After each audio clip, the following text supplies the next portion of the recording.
mereka untuk mengungsi setidaknya 1.000 meter ke arah area terbuka dan memberi sinyal bahwa kepungan serangan akan masih terus berlanjut.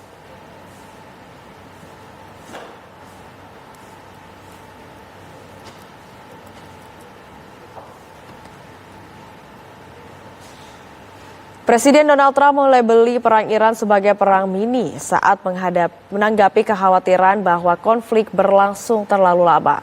Trump bahkan beri peringatan akan terjadinya perang dunia ketiga.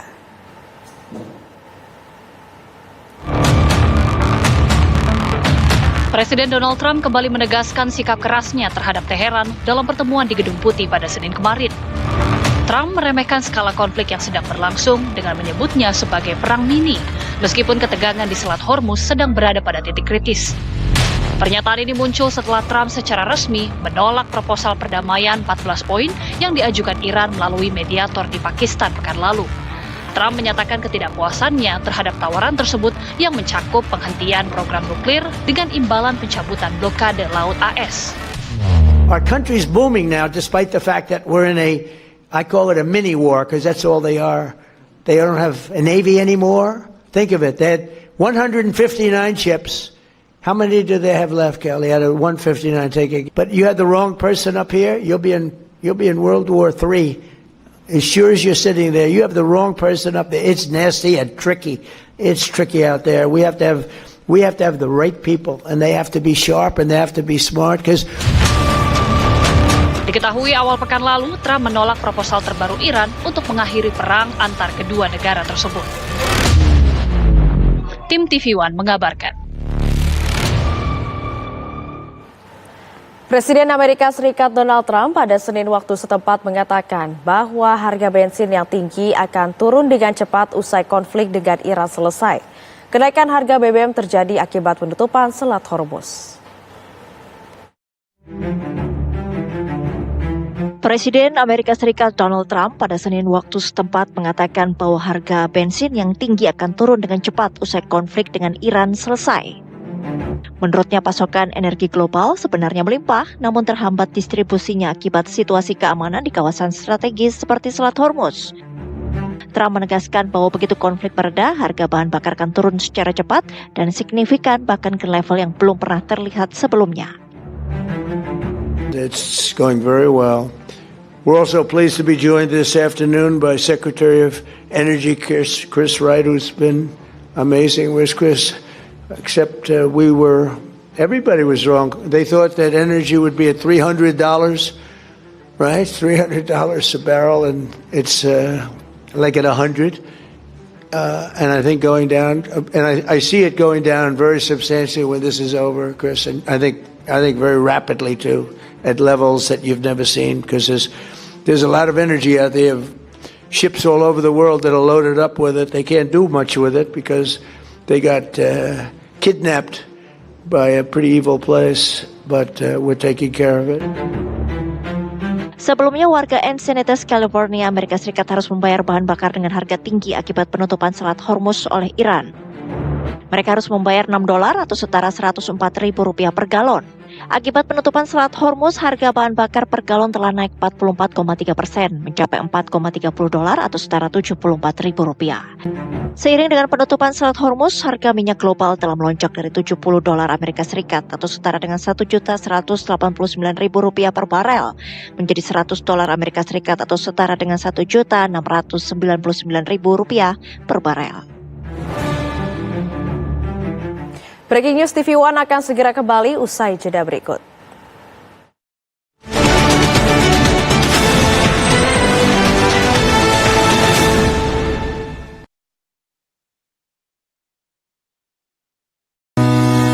Mengawali hari dengan hangatnya informasi. Perkembangan terbaru antara perang antara Amerika Serikat, Iran dan juga Israel, di mana Iran mengancam akan menarik diri. Dan itu tidak bisa dikendalikan oleh Amerika. Ruang bincang untuk konfirmasi dan klarifikasi. Presiden Prabowo Subianto, Menteri Haji juga Gus Irfan menjamin. Kami pastikan insya Allah begitu ya, perjalanan ibadah haji kali ini kami persiapkan dengan begitu maksimal. Apa kabar Indonesia Pagi di TV One? Lu jual gue beli kata Iran. Ini dia. Kalau cuma 4-5 minggu Iran bilang panjang juga boleh. Mengupas peristiwa dari sudut pandang yang berbeda. Semuanya tuh bisa di tracing. 22 ahli, kok bisa nggak lengkap? Nah, ini berarti kan dia kan makanya disahkan dulu melalui izin pengadilan. Banteng, diambil sama gajah itu jelas lah. Jadi Anda akan butuh kami juga nanti. Saksikan Dua Sisi setiap Kamis jam 8 malam live di TV One. Berbagai kebijakan strategis dan program kerja kabinet. Presiden Prabowo Subianto memimpin rapat kerja yang dihadiri jajaran Kabinet Merah Putih di Istana Kepresidenan. Menghadirkan liputan kegiatan-kegiatan Presiden dan anggota kabinet. Presiden Prabowo Subianto meresmikan pabrik perakitan kendaraan komersil berbasis listrik milik PT Vektor Sakti Industri. Kabar Merah Putih, Senin sampai Jumat, live di TV One. Gelorakan semangat Anda dengan jiwa olahraga. Dengan deretan berita olahraga menarik. Bangkitkan suasana hati dengan kegembiraan berbalut sportivitas. Kami akan hadirkan catatan-catatan menarik dari hasil-hasil pertandingan. Rangkuman berita olahraga terkini Dari dalam negeri maupun mancanegara yang sayang untuk Anda lewatkan. Kabar Arena setiap hari live hanya di TV One. Berbicara mengenai kerja cepat itu merupakan yang ideal yang dibutuhkan oleh rakyat karena rakyat ingin langsung tahu hasilnya dari para menteri Kabinet Merah Putih. Tapi Kang Ferry mengakui melihat langsung memang ada yang bisa bekerja secara cepat menteri di kabinet, tapi ada juga yang masih adaptasi, yang lambat, yang belum bekerja maksimal. Karena Prabowo tidak ingin ada lagi korupsi di lini BUMN maupun di lini birokrasi. Catatan Demokrasi, Selasa pukul 20 waktu Indonesia Barat, live di TV One. Menyajikan informasi ekonomi baik dari dalam maupun luar negeri, membahas isu terkini dunia usaha dan perekonomian nasional. Dari dinamika pasar modal hingga peluang dan tantangan Indonesia ke depan. Menjadi ruang diskusi strategis untuk mencari solusi terbaik. Saksikan Indonesia Business Forum hanya di TV One.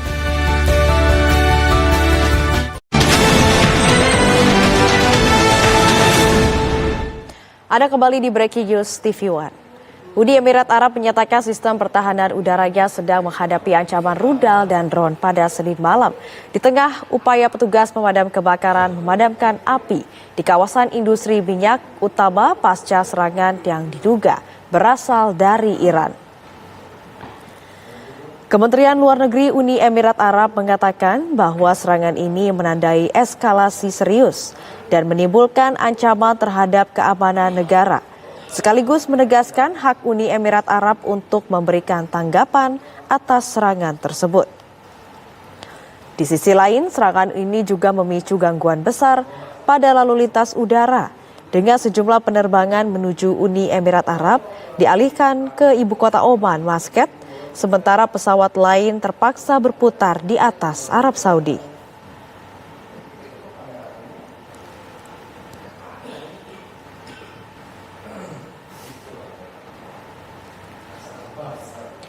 Pemerintah Iran upaya perundingan dengan Amerika Serikat berfokus pada penghentian total perang.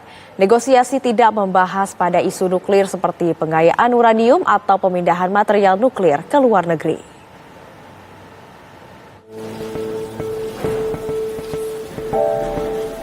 Pemerintah Iran menyebut upaya perundingan dengan Amerika Serikat berfokus pada penghentian total perang. Negosiasi tidak membahas pada isu nuklir seperti pengayaan uranium atau pemindahan material nuklir ke luar negeri. Juru bicara pemerintah Iran Ismail Baghai menyebut laporan terkait hal tersebut hanya sebagai spekulasi dan menegaskan bahwa prioritas utama Teheran adalah mengakhiri konflik yang masih berlangsung. Pernyataan ini muncul di tengah laporan sebelumnya dari Kepala Badan Atom Internasional Rafael Grossi yang menyebut organisasinya telah berdiskusi dengan Rusia dan pihak lain tentang kemungkinan pemindahan uranium Iran ke luar negeri. Selain itu, Iran juga mengecam penyitaan kapal berbendera Iran oleh Amerika Serikat yang menyebutnya sebagai bentuk pembajakan maritim.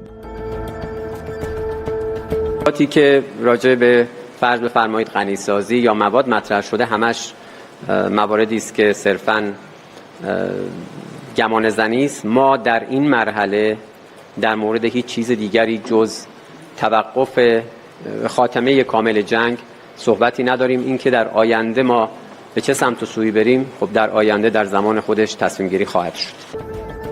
Di sisi lain, ketegangan terus meningkat di Selat Hormuz dengan Iran membatasi akses bagi negara yang dianggap tidak bersahabat. Sementara Amerika Serikat mengumumkan operasi pengawalan kapal di kawasan tersebut. Meski gencatan senjata telah berlaku, pembicaraan antara Iran dan Amerika Serikat dilaporkan masih terhambat dan belum menunjukkan kesepakatan final. Kendati ada klaim penghentian konflik, namun realitas di lapangan menunjukkan adanya kebuntuan yang potensial menghadirkan ancaman. Bukan tidak mungkin eskalasi tanpa arah bisa terjadi kapan saja. Lalu bagaimana peluang terwujudnya perdamaian?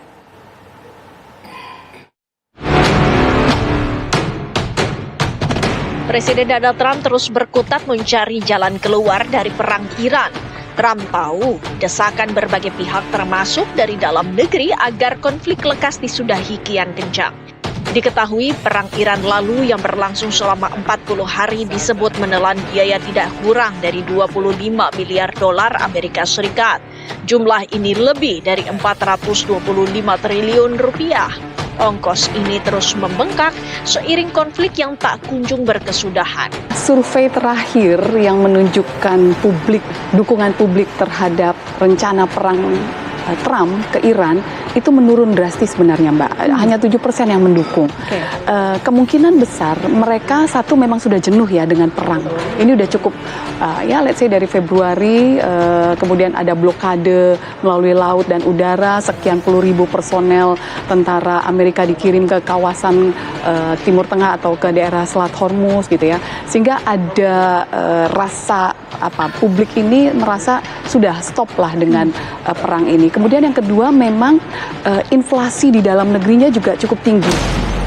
Konflik Iran yang bergeser ke Selat Hormuz potensial melebar kemana-mana. Ketegangan kian meningkat usai Trump mengumumkan misi Project Freedom, yakni inisiatif militer AS untuk mengawal dan mengevakuasi kapal-kapal komersial yang terjebak di Selat Hormuz akibat eskalasi konflik dengan Iran.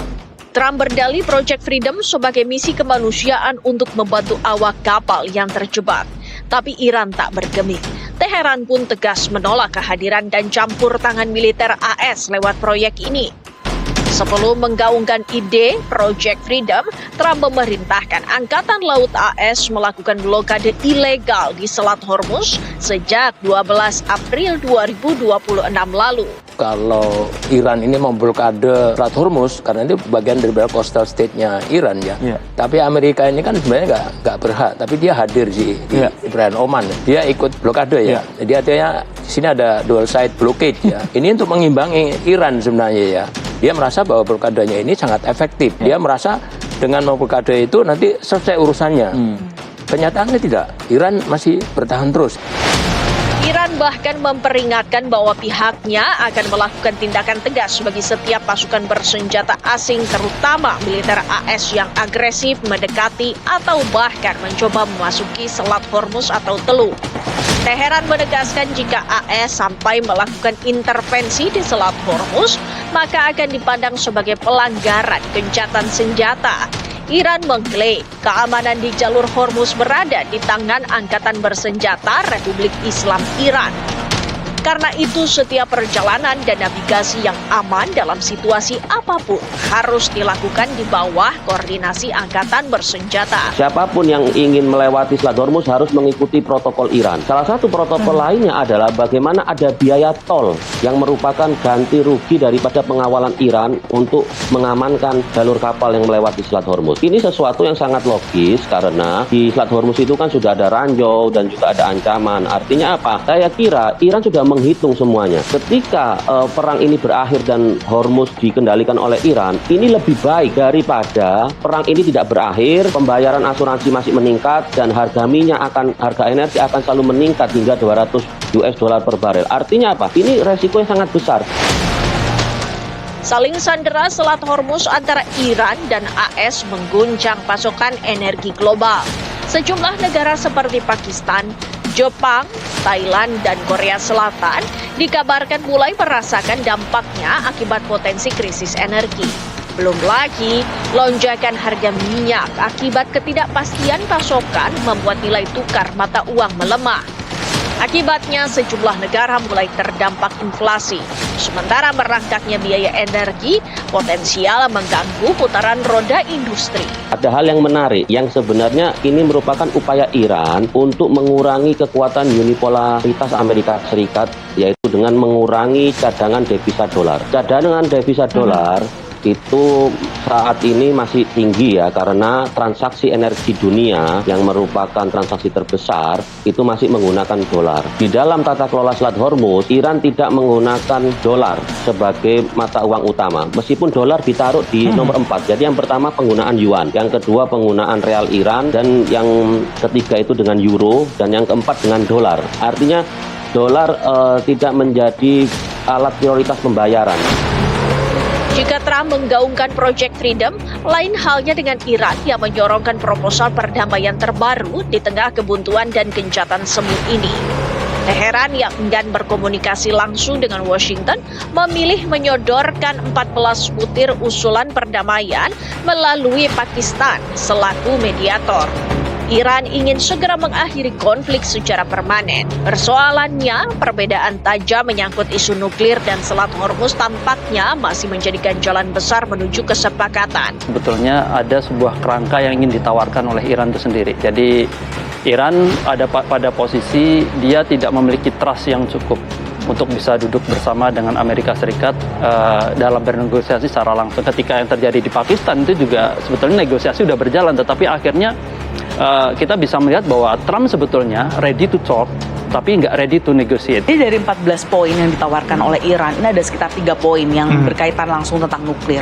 Yang pertama adalah tentang pengawasannya, yang sebelumnya ini dibicarakan dalam konteks IAEA atau lembaga nuklir atom internasional. Ini yang sebelumnya ini tentu saja dianggap IAEA ini berpihak terhadap Amerika Serikat. Dalam konteks ini adalah Iran menawarkan konteks uranium ini nantinya akan pengawasan tidak hanya oleh IAEA, tapi juga beberapa negara, misalnya Rusia, Amerika Serikat, juga Pakistan misalnya. Permintaan Amerika Serikat untuk mendismantle atau menutup sama sekali bagaimana mekanisme ataupun kemampuan pengayaan uranium Iran, tentu saja Iran tidak menginginkan hal tersebut. Sebelum Iran mengajukan proposal perdamaian terbaru, Trump disebut-sebut tengah mempertimbangkan opsi taktis melakukan serangan cepat, terbatas, dan dahsyat. Target utamanya yakni fasilitas nuklir, pangkalan militer, hingga pusat komando.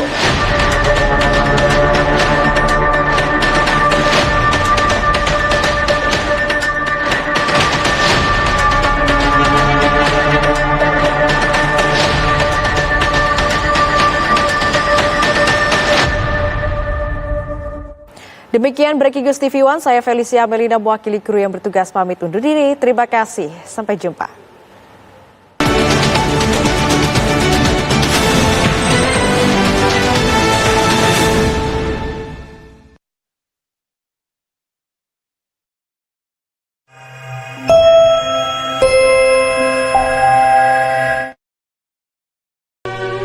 Tanah airku tidak kulupakan,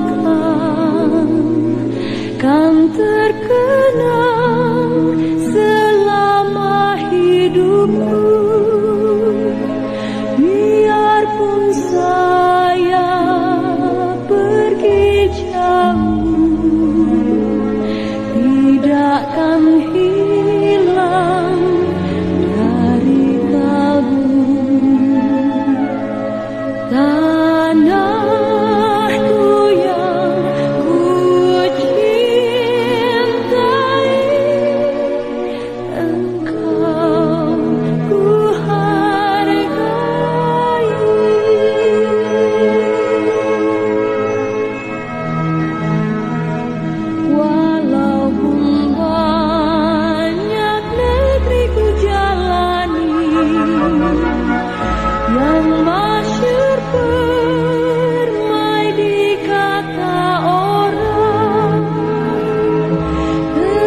Pemirsa, Anda menyaksikan Breaking News TV One bersama saya Fatima Albar yang akan kembali mengupdate seputar informasi perang antara Amerika Serikat, Israel, dan juga Iran.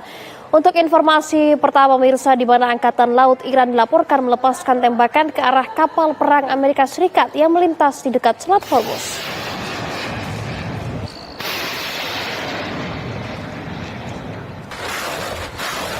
Kapal-kapal Amerika Serikat terdeteksi di Laut Oman dan diduga mematikan sistem radar sebelum mendekati perairan strategis tersebut. Pasukan Iran kemudian mengeluarkan peringatan melalui radio menegaskan setiap upaya masuk ke Selat Hormuz akan dianggap sebagai pelanggaran gencatan senjata. Setelah tidak mendapatkan tanggapan, Angkatan Laut Iran melepaskan tembakan peringatan menggunakan rudal jelajah, roket, dan drone tempur di sekitar kapal tersebut. Iran juga menyatakan meminta pertanggungjawaban atas segala konsekuensi dari apa yang disebut sebagai tindakan provokatif. Di sisi lain, Komando Pusat Militer Amerika Serikat atau CENTCOM menyebut kapal perang Angkatan Laut Amerika Serikat sedang beroperasi di kawasan Teluk setelah melintasi Selat Hormuz sebagai bagian dari Project Freedom.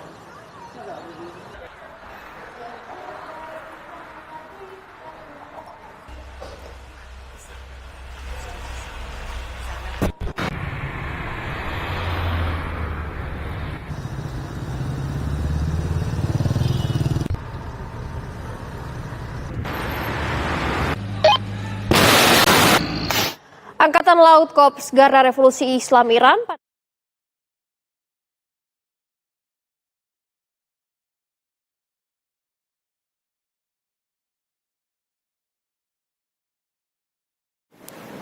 kapal fregat tersebut berlayar di dekat kota pelabuhan Jask, Iran Selatan dan dituduh melanggar aturan lalu lintas serta keamanan pelayaran.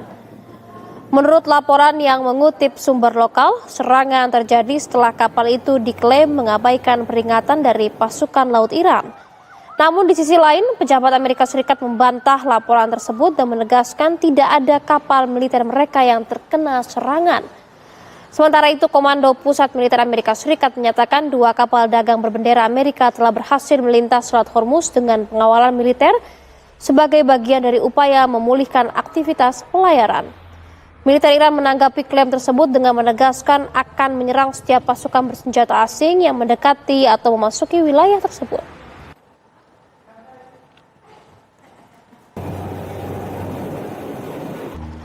Korps Garda Revolusi Islam Iran atau IRGC merilis peta baru yang menggambarkan wilayah kendali di Selat Hormuz, jalur perairan yang dilalui sekitar 1/5 pasokan minyak dunia. Zona tersebut membentang dari pantai selatan Iran dekat Koh Mubarak hingga kota pelabuhan Fujairah di sebelah timur Uni Emirat Arab dan ke arah barat hingga garis antara Pulau Qeshm di Iran dan Emirat Al-Quwain di Teluk Persia. Juru bicara IRGC Hussein Mohebi mengatakan bahwa pengumuman tersebut tidak menandakan perubahan dalam pengelolaan selat tersebut. Kapal-kapal komersial yang mengikuti protokol transit oleh Angkatan Laut, IRGC, dan berkoordinasi dengan otoritas Iran di sepanjang rute yang ditentukan akan diizinkan melintas dengan aman. Sementara kapal-kapal yang melanggar aturan dapat dihentikan dengan paksa. Pengumuman tersebut muncul sehari setelah Presiden Trump mengatakan bahwa Amerika Serikat akan membantu memandu kapal-kapal yang terdampar keluar dari perairan tersebut. Markas Besar Pusat Khatam Al-Anbiya Iran juga memperingatkan bahwa setiap kehadiran pasukan asing, terutama Amerika Serikat, akan menjadi target jika mencoba masuk atau mendekati Selat Hormuz.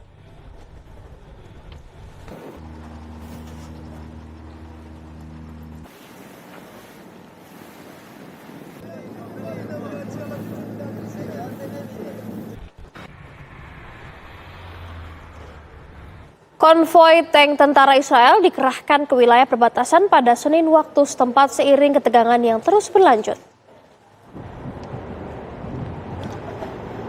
Pernyataan yang dirilis tentara Israel menyatakan militer menyerang infrastruktur yang diklaim milik kelompok militer Hizbullah sebagai tanggapan atas ancaman yang ditujukan kepada pasukan Israel di Lebanon Selatan. Militer Israel menyatakan sedang melakukan operasi terhadap Hizbullah menyusul apa yang mereka gambarkan sebagai pelanggaran perjanjian gencatan senjata, serta memperingatkan bahwa siapapun yang berada di dekat pejuang atau fasilitas Hizbullah dapat berada dalam bahaya. Lebanon dan Israel telah menyepakati gencatan senjata terpisah bulan lalu, namun pertemuan terus berlanjut meskipun dalam skala yang lebih kecil.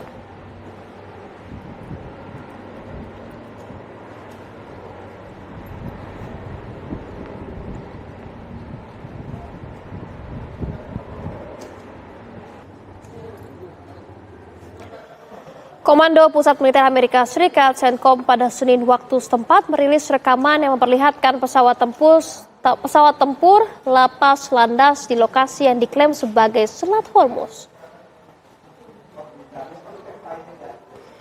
Amerika Serikat dan Iran melancarkan serangan baru di Teluk saat mereka memperebutkan kendali atas Selat Hormuz dengan blokade maritim yang saling berhadapan sehingga mengguncang gencatan senjata yang rapuh. Serangan baru dengan rudal dan drone tersebut terjadi setelah Presiden Trump meluncurkan upaya baru untuk membantu kapal tanker dan kapal lain yang tertahan di selat tersebut. Selat Hormuz telah ditutup sejak Amerika Serikat dan Israel memulai serangan terhadap Iran pada Februari, sebuah perang yang telah menewaskan ribuan orang dan menghancurkan infrastruktur di seluruh kawasan.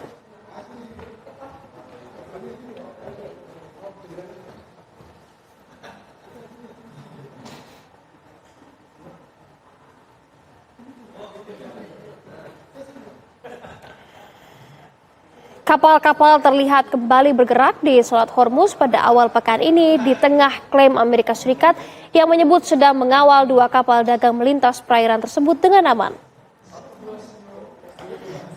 Komando Pusat Militer Amerika Serikat atau CENTCOM mengklaim kapal perang mereka turut mengawal perjalanan 2 kapal dagang berbendera Amerika Serikat sebagai upaya memulihkan aktivitas pelayaran komersial di kawasan strategis itu. Namun di sisi lain, klaim tersebut langsung dibantah oleh Korps Garda Revolusi Iran atau IRGC yang menyebut pernyataan Amerika Serikat sebagai kebohongan semata. Situasi ini terjadi di tengah ketegangan berkepanjangan setelah Amerika Serikat memberlakukan blokade terhadap pelabuhan Iran setelah ancaman Teheran untuk menutup Selat Hormuz bagi negara-negara yang dianggap tidak bersahabat.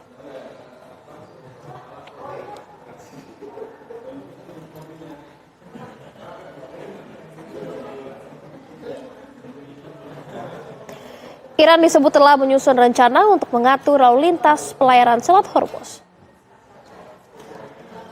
Wakil Ketua Parlemen Iran, Ali Nikzot, mengatakan bahwa rencana tersebut memuat 12 langkah, termasuk larangan permanen terhadap kapal-kapal Israel untuk berlayar di Selat Hormuz, mewajibkan kapal-kapal dari negara musuh untuk membayar ganti rugi perang, serta semua kapal-kapal global harus mendapatkan izin dari Iran untuk melakukan sejumlah pembayaran terlebih dahulu untuk melintas di Selat Hormuz. Rencana tersebut dilaporkan juga menetapkan kedaulatan dan kekuasaan Iran atas Selat Hormuz sepenuhnya.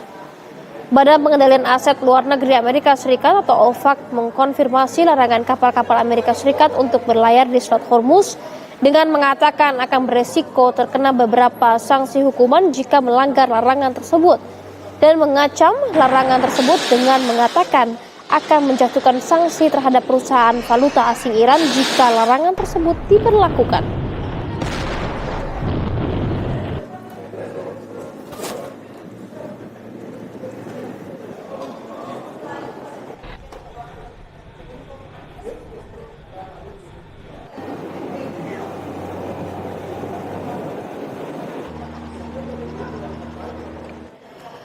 Di tengah ketidakjelasan sikap Amerika Serikat terhadap perdamaian di wilayah Timur Tengah, Iran terus berinovasi dengan teknologi persenjataannya.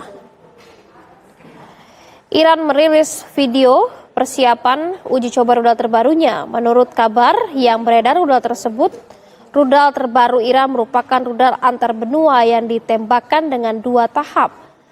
Jangkauannya melebihi 5.500 km. Disebutkan daya jangkauan tersebut dapat mengancam kota-kota di Eropa seperti Berlin, Paris, dan Roma. Rudal 2 tahap ini melibatkan 2 tahap peluncuran. Tahap pertama adalah dorongan awal untuk mencapai performa maksimal, Setelah itu adalah tahap kedua yang berlangsung di lapisan atmosfer atas dan terkadang membawa kendara khusus pasca peluncuran untuk melepaskan hulu ledak.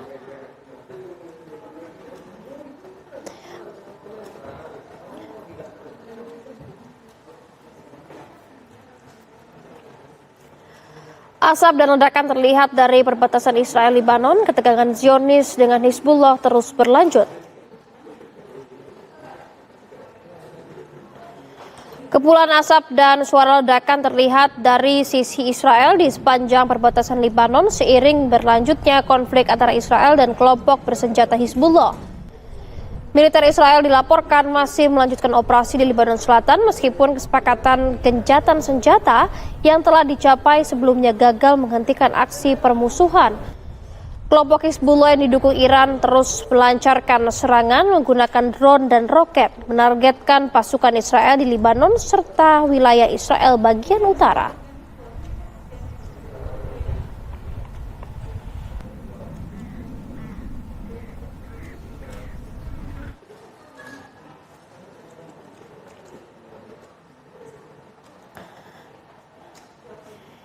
Ya, pemirsa, breaking news masih akan kembali usai jeda berikut ini, tetaplah bersama kami.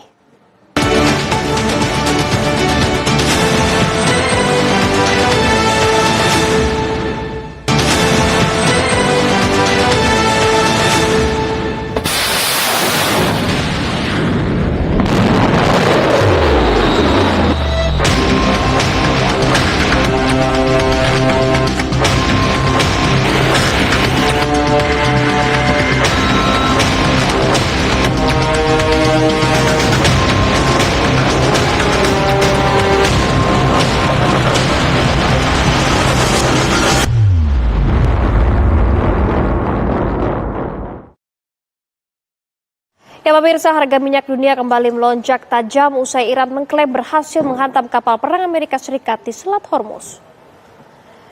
Pada perdagangan awal pekan ini, harga minyak acuan dunia jenis Brent di London dan harga minyak mentah acuan Amerika Serikat West Texas Intermediate masing-masing meroket 5,1% dan 4,8%. Harga minyak Brent melonjak ke level $114 Amerika Serikat per barel. Sedangkan harga minyak West Texas Intermediate ditutup menguat ke level $105 per barel. Harga minyak mentah dunia melonjak tajam pada Senin 4 Mei setelah Iran mengklaim bahwa pasukan Garda Revolusi mereka telah menghantam kapal perang Amerika dengan 2 rudal di Selat Hormuz. Di saat yang sama, terminal minyak di Pelabuhan Fujairah, Uni Emirat Arab dilaporkan turut dihantam serangan.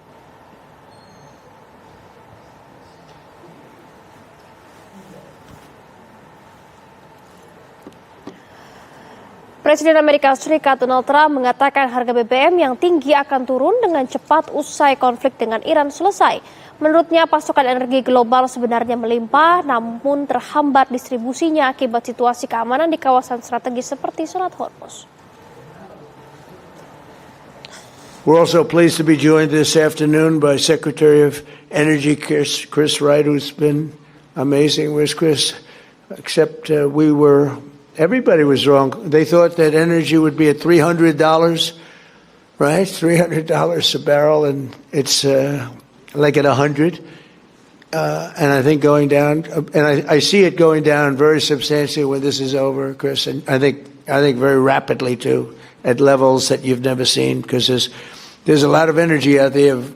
Ships all over the world that are loaded up with it. They can't do much with it because they got kidnapped by a pretty evil place, but we're taking care of it. It's pretty amazing. Well, you'll see it. It can't be disguised by our friends that would, I guess, I don't know. I see so many of them smiling.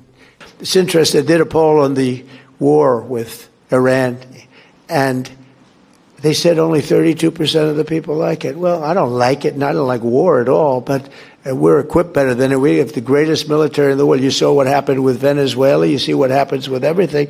But they said 32% of the people are against President Trump. Well, when you explain it, like, is it okay for Iran to have a nuclear weapon? It wouldn't be 32%. But even if you said that, there'd be a 32% because the polls are fake. I mean, they're totally fake. And Sementara itu pemerintah Iran menegaskan bahwa pembicaraan saat ini hanya berfokus pada penghentian total perang, bukan pada isu nuklir seperti pengayaan uranium atau memindahkan material nuklir ke luar negeri. Prioritas utama Teheran saat ini adalah mengakhiri konflik yang masih berlangsung. بفرمایید من در مورد جزئیات مواردی که مطرح شده الان بحثی رو مطرح نکنم چون در حال بررسی است. ولی خب میتونید حدس بزنید که عادت آمریکا به زیاده خواهی و مطالبات نامعقول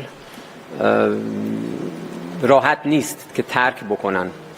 لذا کماکان ما مواجه هستیم با طرفی که هم مرتباً دیدگاهاش رو عوض میکنه و هم مواردی رو مطرح میکنه که عملاً هر روند دیپلماتیکی رو ممکنه دچار.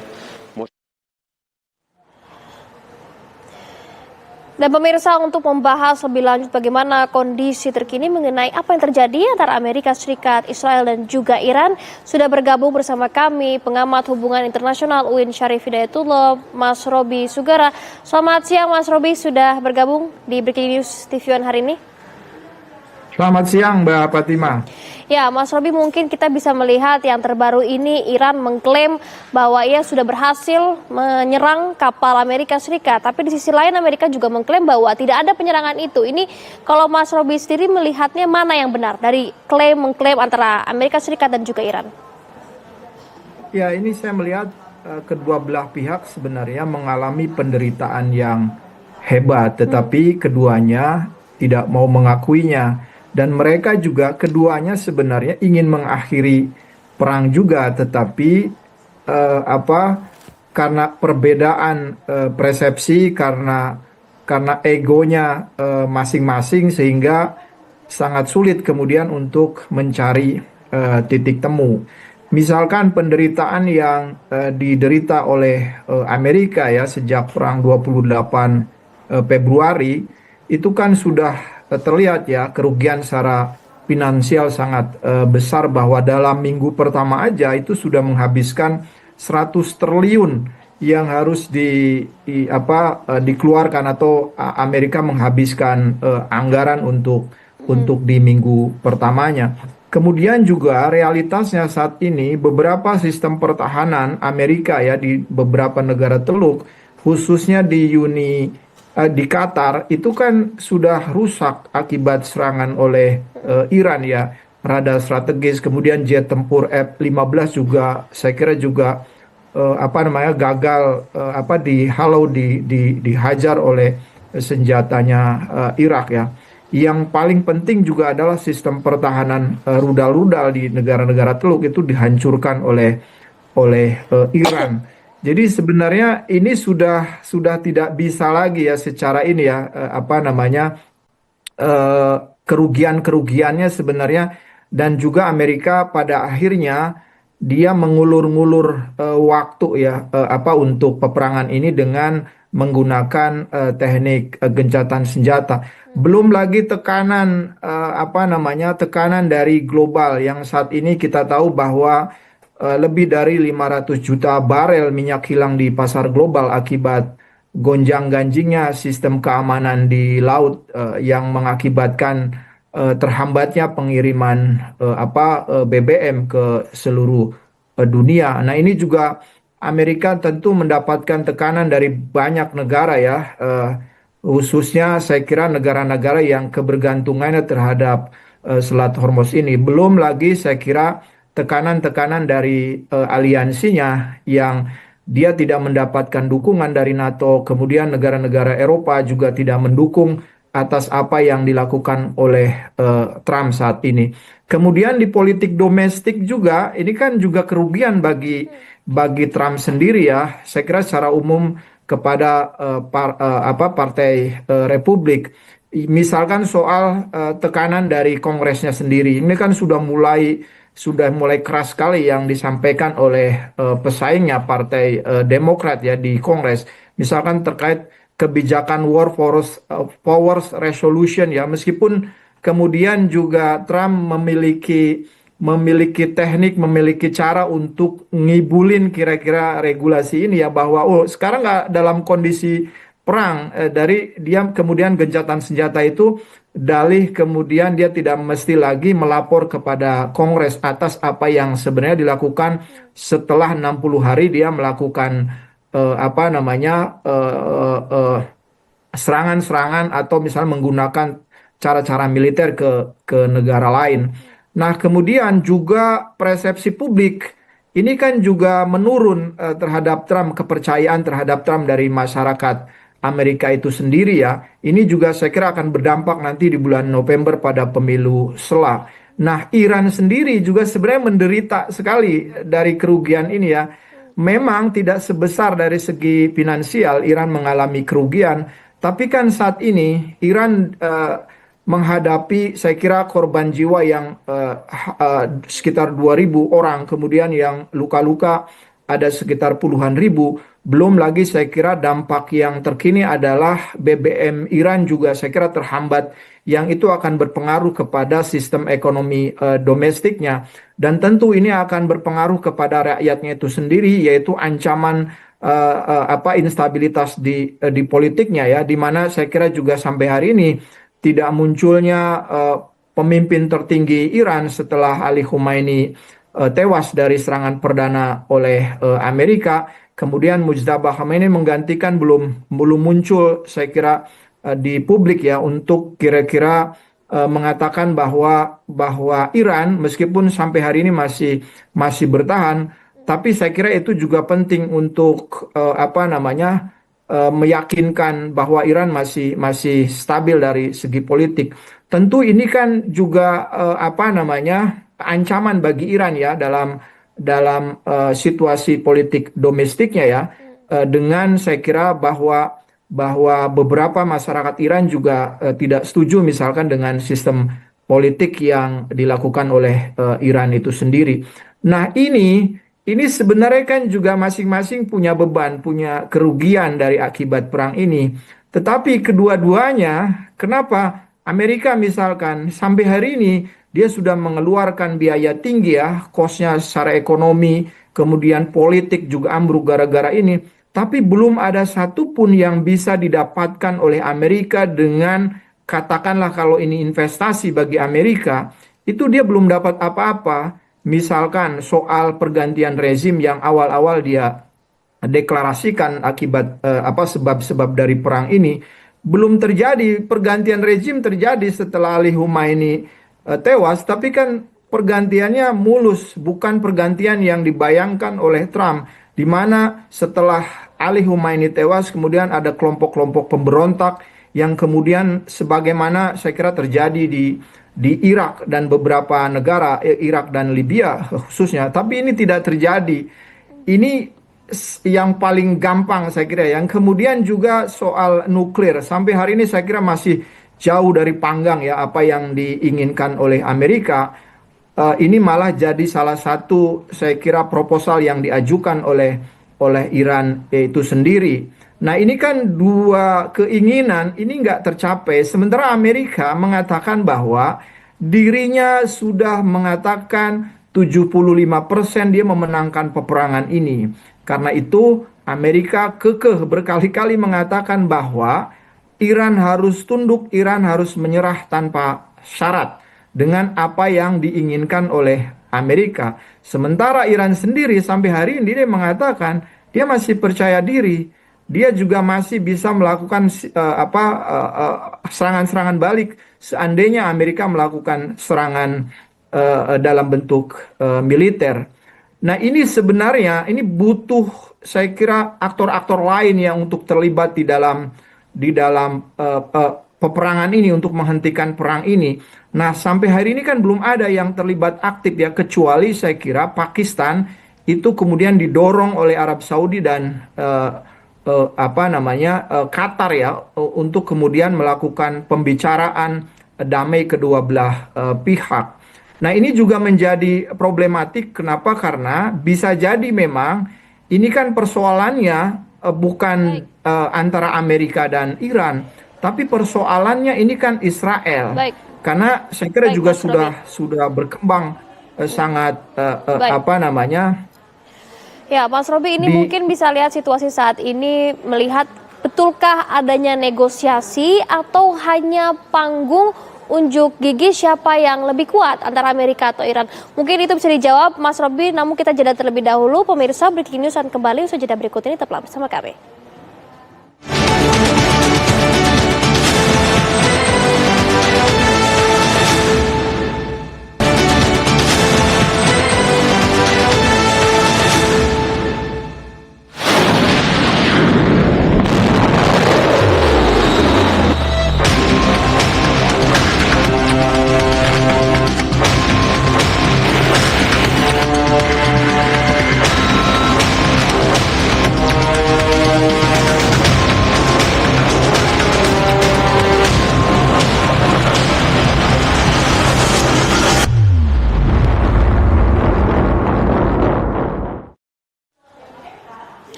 Ya pemirsa, Presiden Donald Trump melabeli perang Iran sebagai perang mini saat menanggapi kekhawatiran bahwa konflik berlangsung terlalu lama. Trump bahkan beri peringatan akan terjadinya perang dunia ketiga.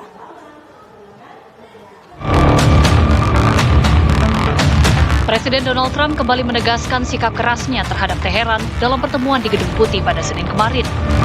Trump meremehkan skala konflik yang sedang berlangsung dengan menyebutnya sebagai perang mini, meskipun ketegangan di Selat Hormuz sedang berada pada titik kritis. Pernyataan ini muncul setelah Trump secara resmi menolak proposal perdamaian 14 poin yang diajukan Iran melalui mediator di Pakistan pekan lalu. Trump menyatakan ketidakpuasannya terhadap tawaran tersebut yang mencakup penghentian program nuklir dengan imbalan pencabutan blokade laut AS. Our country's booming now, despite the fact that we're in I call it a mini war, because that's all they are. They don't have a navy anymore. Think of it. They had 159 ships. How many do they have left, Kelly? Out of 159, but you had the wrong person up here, you'll be in World War III. As sure as you're sitting there, you have the wrong person up there. It's nasty and tricky. It's tricky out there. We have to have the right people, and they have to be sharp and they have to be smart, because Diketahui awal pekan lalu, Trump menolak proposal terbaru Iran untuk mengakhiri perang antar kedua negara tersebut. Tim TV One mengabarkan.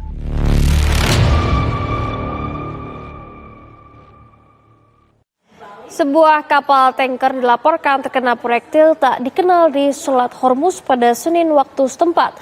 Serangan terjadi di tengah rencana Amerika Serikat untuk membantu kapal-kapal yang terjebak di jalur strategis tersebut. Sebuah kapal tanker dilaporkan terkena proyektil tak dikenal di Selat Hormuz pada Senin waktu setempat. Serangan terjadi di tengah rencana Amerika Serikat membantu kapal-kapal yang terjebak di jalur strategis tersebut. Insiden ini terjadi tak lama setelah Presiden Donald Trump mengumumkan bahwa Amerika Serikat akan memulai operasi untuk membebaskan kapal dan awak yang terkunci akibat konflik di kawasan Teluk. Trump menyebut ratusan kapal hingga 20.000 pelaut saat ini tertahan di Selat Hormuz, dengan sebagian diantaranya mengalami kekurangan logistik seperti makanan dan kebutuhan dasar. Komando Pusat Amerika Serikat mengatakan akan mendukung upaya tersebut dengan sekitar 15.000 personil, didukung lebih dari 100 pesawat serta kapal perang dan drone. Sementara itu, otoritas maritim Inggris melaporkan bahwa insiden serangan terhadap tanker terjadi sekitar 78 mil laut di utara Fujairah, Uni Emirat Arab. Ketegangan di Selat Hormuz terus meningkat dalam beberapa bulan terakhir, dengan Iran disebut membatasi hampir seluruh aktivitas pelayaran di kawasan tersebut, kecuali untuk kapalnya sendiri. Sejumlah kapal yang mencoba melintasi jalur itu juga dilaporkan mendapatkan tembakan, sementara beberapa lainnya disita. Di sisi lain, Amerika Serikat juga telah memberlakukan blokade terhadap kapal dari pelabuhan Iran. Ya pemirsa, kami kembali mengajak Anda untuk berdialog lebih lanjut dengan Robi Sugara, pengamat hubungan internasional. Mas Robi, mungkin bisa dijawab pertanyaan saya tadi mengenai kondisi saat ini, betulkah adanya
Why didn't you follow up? I got nowhere else to go, so.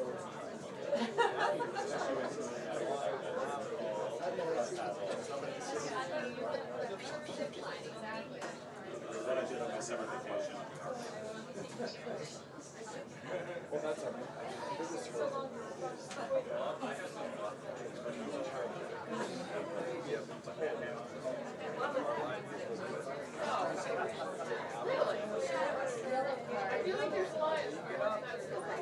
Stay there for 20 minutes, alright?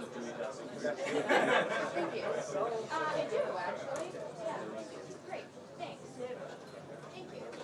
Alright, cool. Thank you. Wow, so you didn't have to come over here, you were my muscle? I'm gonna enlist you. How's fun? Walk in front of me. Oh, yeah. I know, my gosh. For like years.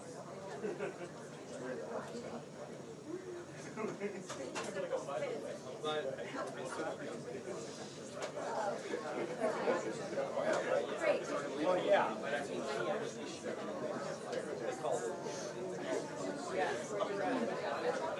actually like stick my yeah, she's gonna do like I have a perfect view right here. It's like second point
thank you guys for having me today. I'll be filling in for Caroline today, obviously. So I'll have a brief remarks here, and then we'll get to your questions. As you know, over the weekend, the president announced this Project Freedom, and the goal of it is to, frankly, if you want to talk about it, it's to rescue like almost 23,000 civilians from 87 different countries that are trapped inside of the Gulf and left for dead in the Persian Gulf by this Iranian regime. You know, for more than 2 months now, these innocent sailors and commercial crew members have been stranded out at sea because Iran is conducting something that's not just criminal. It's criminal for sure, but it's desperate and destructive, this blockade of the Straits of Hormuz. Nations from around the world, the overwhelming majority of whom are not even engaged in any military hostilities, are now at risk not just of losing their cargo, but the lives of their own citizens because of this blockade.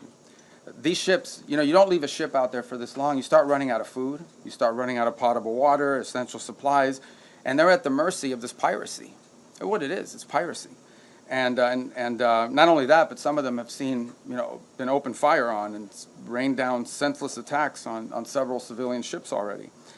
So frankly, the way to put it, these are innocent bystanders. These are countries that, and ships and so forth that have nothing to do with any of this and nonetheless are being caught in the middle of it and being held hostage merely because Iran could do that, just because of, just as the regime brutally slaughtered tens of thousands of their own citizens for the crime of peaceful protest, because they're unhappy with the quality of life or the lack of quality of life in Iran today. And so they're sitting ducks. They're isolated, they're starving, they're vulnerable, and at least 10 sailors have already died as a result of the civilian sailors. So already many nations privately and some publicly have asked the United States to help free their ships and to restore freedom of navigation in the Straits of Hormuz and this critical artery of global trade. And so President Trump, as he always does, stepped up and answered the calls for their help. And he's directed the United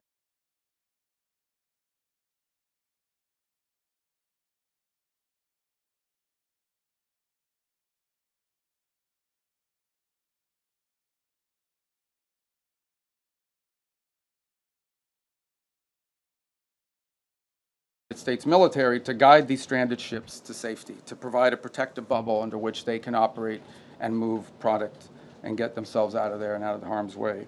And this is the first step towards reopening the strait and bringing this regime's last-ditch act of economic arson, bringing that to a close. We're doing it not only because we were asked, but because we're the only ones who can. Only we have the power to sort of take the steps that we've taken now. Under this president, under President Trump, the United States will help our friends. We're going to stand up to rogue regimes like the one in Tehran, and we're going to be unashamed to use our power and our abilities to project military power in the service of our national interest above all else. Now, what's really important for you to report and for everyone to understand is this is not an offensive operation. This is a defensive operation. And what that means is very simple. There's no shooting unless we're shot at first. Okay? We're not attacking them. But if they're attacking us or they're attacking a ship, you need to respond to that. You're not going to let some fast boat come up on a ship and shoot it up. We're going to respond to it, and we've been successful at it. I don't know what the exact number is, but I know a number of those fast boats have now been targeted, and will continue to be if they pose a threat to our forces. We'll shoot down drones, we'll shoot down missiles, but it's defensive in nature. This is defensive. So if you hear stories about attacks and launching of firing back and forth, it's not back and forth. We are only responding if attacked first. This is a defensive operation. And that's what's occurring here. Just about the importance of the Straits for a moment. This is approximately a quarter of the world's oil trade, along with significant volumes of fuel and fertilizer that operate through the Straits of Hormuz. The Iranian regime cannot be allowed to dictate who uses this vital waterway. I don't think this is also being reported enough. Maybe you are reporting. I don't read everyone. I don't know many damn outlets here. I don't know who you all are, but I mean, I know who some of you are, but I don't know all of you are. But I will say this about it. This is an international waterway. Okay, this is an international waterway. And international law is very clear, and I love it because everybody always talks about international law, and this international law on this is very clear. International waterways, no country can control them. There is no international law that allows you to say, I'm going to put mines in an international body of water, and I'm going to blow up ships that don't listen to us and try to go through. That's what Iran is doing. This is a criminal act. And someone needs to do something about it. Something needs to be done. It's completely illegal, completely illegitimate, and completely unacceptable. And that's why the United States military is guiding stranded commercial ships safely through the strait and is working to restore freedom of navigation and putting an end to these efforts to hold the global economy hostage. So far, as a proof of concept and as a proof of function, 2 U.S. flag merchant ships have successfully transferred the Strait of Hormuz in the first stages of this project, and they're now safely on their way. The U.S. military is deploying the necessary assets to extend this defensive umbrella over commercial shipping. But there should be no mistake. And as I said this already, this is a defensive operation. I want to reiterate that point. This is important to understand. If no shots are fired at these ships and no shots are fired at us, we're not firing shots. But if we're fired on, we will respond, and we will respond with lethal efficiency. The assets supporting this project, by the way, include guided missile destroyers, over 100 land and sea-based aircraft, multi-domain unmanned platforms, and 15,000 of the finest military service members on the planet. These forces have already destroyed, as I told you earlier, I thought it was 6, it's 7 Iranian fast boats that failed to heed our warnings. And by fast boats, we're talking about, some of these things look like Boston whalers. Okay, so these are not like Navy ships. But nonetheless, they come fast at these boats, try to swarm them, try to harm them. We're not going to let that happen. So 7 of them now sit at the bottom of the sea, along with, by the way, the rest of Iran's Navy. That's where you can find their Navy today. And we're going to continue to systematically clear this passageway through the straits to restore freedom of navigation. Now, while this project steadily progresses, Operation Economic Fury, continues to impose maximum pressure on the Iranian regime and what remains of their already frail economy. Today, inflation in Iran is 70%, and their currency is in total and complete freefall. U.S. sanctions enforcement is stepping up. It's moving in lockstep with the naval blockade to degrade Iran's capacity to generate, to move, and repatriate revenue. It directly targets the regime's primary revenue lifelines. The blockade alone is costing Iran as much as $500 million a day in lost revenue.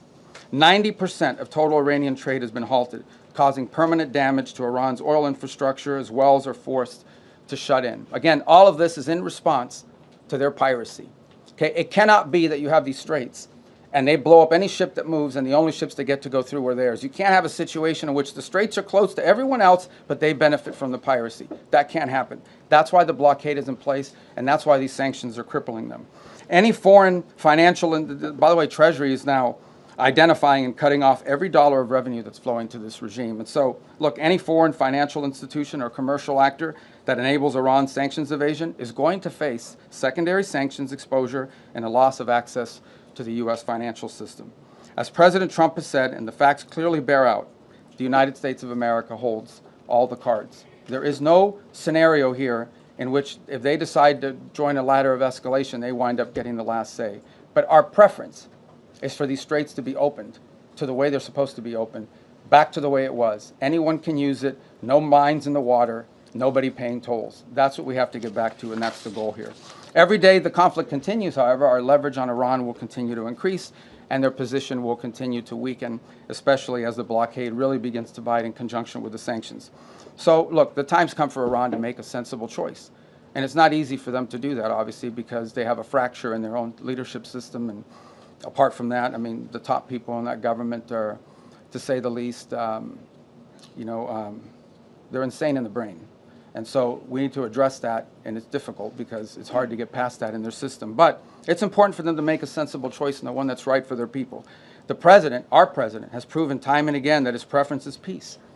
But Iran must accept the reality of this situation and come to the negotiation table and accept terms that are good for them but ultimately good for the world. The diplomatic path, if there's a real diplomatic path, I'm not sure there's going to be one, but if there's a real diplomatic path and we continue to explore it, Steve and Jared are working on that very hard. If there is one there, it could be one that leads them to reconstruction, to prosperity, and to stability, and to not posing a threat to the world.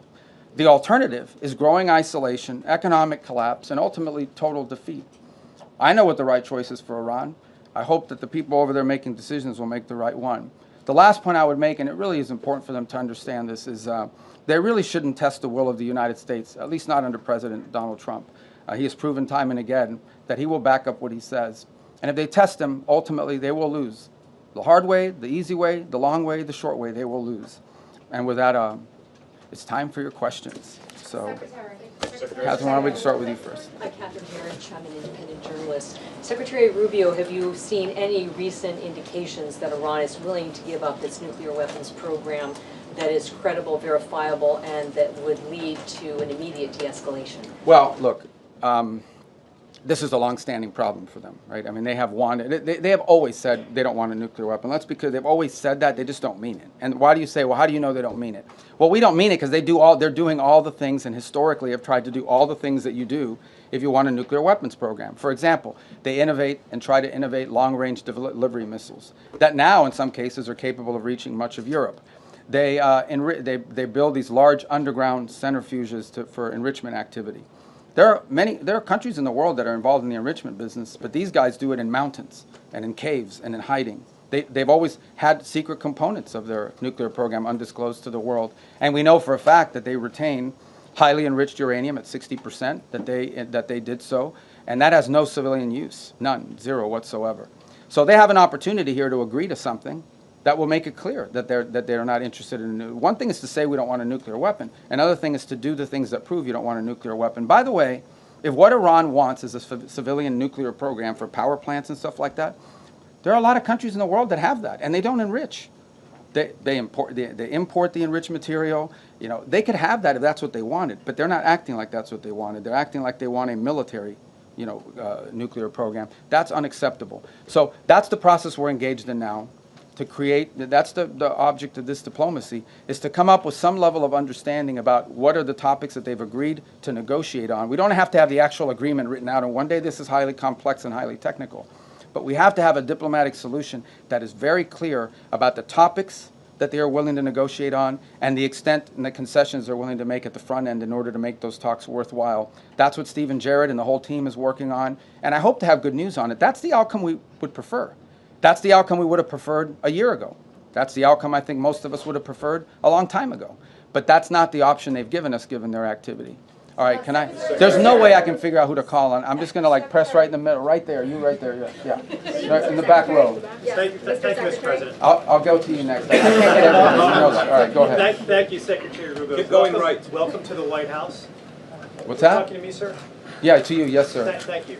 I have two questions on two separate issues that come Do they under... get two questions for these? Two questions. There's a lot of people in here. That fall under your umbrella. All right, well, you answer. You can ask me two questions. I'll give you one answer. Go ahead. Thank you very much. And I'll pick the one I like better. Thank you, Mr. Secretary. The first has to do with the blockade. There are lawmakers from both parties who claim the blockade is an act of war. What do you say to that? And my second question has to do with the fuel embargo of Cuba. How long, Mr. Secretary, will that last? Okay, two things. All right, good. I'll answer both your questions because I like the second one too. The first one on the blockade. And so why do we have a blockade? We have a blockade because they shut down the straits. So I don't know which members of Congress you're talking to, but here's what I would ask them. I would ask everybody here. It's very simple. These guys have shut down the Straits of Hormuz. This is what Iran is saying. We will shut down the straits. No one can go through. No country in the world can go through unless we allow you to go through, and you have to pay us. But our ships can go through, meaning the Iranian ships, as much as they want. That's crazy. Who would agree to that? So how are we going to have a situation where they get to close the straits to everybody, and the only people who are allowed to go through there 100% without paying anything are the Iranians? If you do that, they'll keep the straits closed forever. They're trying to make this some new normal. Okay, under no circumstances can we ever allow them to normalize the fact that they get to blow up commercial ships and put mines in the water. So the response to that is we're going to blockade your ships. If everyone's ships are not getting out, your ships are not getting out either. That's not an act of war. That's a defensive measure. It's a counter to what they have decided to do. You know what is an act of war? Putting mines in the water. Why don't the members of Congress, or whoever it is complaining about it, they should be all over that. These guys put mines in the water. That alone, mining in the water is illegal, period, under any circumstances, and they've done it. This is crazy stuff, but this is what they've done. On Cuba, oil blockade on Cuba. There's no oil blockade on Cuba per se. Here's what's happening with Cuba, okay? Cuba used to get free oil from Venezuela. Used to give them a bunch of free oil. They would take like 60% of that oil and resell it for cash. It wouldn't even go to benefit the people. So the only blockade that's happened is the Cubans have decided, the Venezuelans have decided we're not giving you free oil anymore. And you can only imagine nowadays, the way oil prices are, no one's giving away free oil, much less to a failed regime. So the problem with Cuba is worse, okay? Their economic model doesn't work. Doesn't work. And the people who are in charge can't fix it. And the reason that I can't fix it is not just because they're communists, that's bad enough, but they're incompetent communists. The only thing worse than a communist is an incompetent one. And that's what, so incompetent communists run that country. They don't know how to fix it. They really don't. And we have 90 miles from our shores, a failed state that also happens to be friendly territory for some of our adversaries. So it's an unacceptable status quo. I will be addressing it, but not today. Okay. All right, let's go to the front, right there. Secretary Rubio, Yeah. you are going to the Vatican to meet with the Pope. Is this an attempt to smooth things over with the Pope, given the rhetoric between President Trump and Pope Leo? No, I mean, it's a trip we had planned from before, and obviously we had some stuff that happened. And no, look, there's a lot to talk about with the Vatican. I'll give you one example. The Pope just returned from a trip to Africa, where the church is growing very vibrantly. And we have shared concerns about religious freedom, religious freedom in different parts of the world. We'd love to talk to them about that. The topic of Cuba, you know, we gave Cuba $6 million of humanitarian aid, but obviously they won't let us distribute it. We distributed it through the church. We'd like to do more. We're willing to give more humanitarian aid to Cuba, by the way, distributed through the church, but the Cuban regime has to allow us to do it. They won't allow us to give their own people more humanitarian aid, and we're willing to do it through the church. So there's a lot to talk about. And the president recently said that the Pope is endangering a lot of Catholics as a result of his rhetoric around the Iran war. Is that a sentiment Well, I you don't agree think that's with? an accurate description of what he said. I think what the president basically said is that Iran can't have a nuclear weapon because they would use it against places that have a lot of Catholics and Christians and others for that matter. It goes back to the central point. I think the president, without trying to speak for him, but I think I can characterize it this way. He doesn't understand why anybody, leave aside the Pope, the president, and I, for that matter, I think most people, I cannot understand why anyone would think that it's a good idea for Iran to ever have a nuclear weapon. Look what they're doing with the Straits right now. They're holding the whole world hostage. They have these sailors, you know, on commercial ships that are going to starve to death out there. They don't care. They don't care that this is melting down the economies around the world, even of their own allies. This is what they're doing with the Straits. What do you think they would do if they had a nuclear weapon? They would hold the world hostage with that nuclear weapon. That's what they would do. They would do exactly to the world with a nuclear weapon what they're doing now with the Straits. And I think the president's point is how anyone cannot see that as an unacceptable outcome and an unacceptable risk is beyond him. It's puzzling. And someone has to do something about it. The difference between this president and like the 6 presidents that preceded him were that he's the only one that's actually been willing to do something about it. Everyone says Iran can't have a nuclear weapon, but you got to do something about it at some point. And he's been willing to address that threat. And that's what he promised he would do when he got elected, by the way, is address threats like this. I wish I knew your names, guys. I apologize. Can you put name tags on? Thank you so much, Mr. Secretary. Who are you with? Who are you with? I'm with Rudao Media Network. Okay. Mr. Secretary, the President has said multiple times that weapons were provided to the Kurdish groups to pass on the Iranian people. However, Kurdish political parties and the regional government says they have not received such weapons. Even some claim these weapons remain in the U.S. base in the region. Can you clarify who those weapons were given to and whether you intend to retrieve them or still want to pass to the Iranian people? Yeah, look, ultimately, what the president is expressing, and I think has repeatedly, is he wished the Iranian people had, you know, look, he's heartbroken by these images. You think about it, you're an Iranian, okay? You're unhappy that your economy doesn't work for you. You don't have freedom. You don't have an opportunity to express yourself. You know, you've got friends that have been shot in the head because they're out protesting. And it's heartbreaking to him to see that these people are abused in this way and have no measures to take against their own government as a result of it. By the way, this goes back, if you guys remember the protests in 2009 where they slaughtered people in the street. This is a vicious regime, guys. Okay? These are people that hang people from cranes in the town square so everyone can see. They continue these executions of people and have continue to do so for over a decade and a half now. And so I think what the president is expressing is the desire that he wishes the Iranian people had an ability to fight back against some of these things that are happening to them. And I would view that as distinct and separate from the specifics of this operation that was ongoing before it concluded, and certainly different from the operation that's going on now. Right there in the... Regarding Colombia, Mr. Secretary... Right behind you, not Colombia, right there. Yes, ma'am. Mr. Secretary, thank you so much. On Lebanon, are we in a ceasefire or less fire? And the second question, do you think you would be able to achieve an agreement between Lebanon and Israel without risking a civil war in Lebanon? What are you doing to risk? What are you doing to? No, I got it. I got the gist of your question. So look, here's the challenge with Lebanon. Okay, there's no problem between the Lebanese government and the Israeli government. Israel doesn't claim any land in Lebanon belongs to them, and by and large, I think a peace deal between Lebanon and Israel is imminently achievable and should be. The problem with Israel and Lebanon is not Israel or Lebanon, it's Hezbollah. Hezbollah operates from inside of Lebanese territory. They terrorize and attack Israelis, but they also are inflicting tremendous damage on the Lebanese people. The reason why Lebanon gets attacked by Israel is because of Hezbollah, because Hezbollah is hiding in some house, launching rockets against Israelis, and then they get hit. So what you're seeing now is Israeli responses to either attacks or perceived threats. And this is not new. This has been going on for a very long time. What is our hope? Our hope is to engage the Lebanese and Israeli governments under our mediation at the table to achieve this. And that is having Lebanese armed forces and a Lebanese government, not just with a willingness, but with the capability to begin to challenge Hezbollah and disarm them. Because the Lebanese people are also victims of Hezbollah. And by the way, on the topic of Hezbollah in Lebanon, who is behind Hezbollah?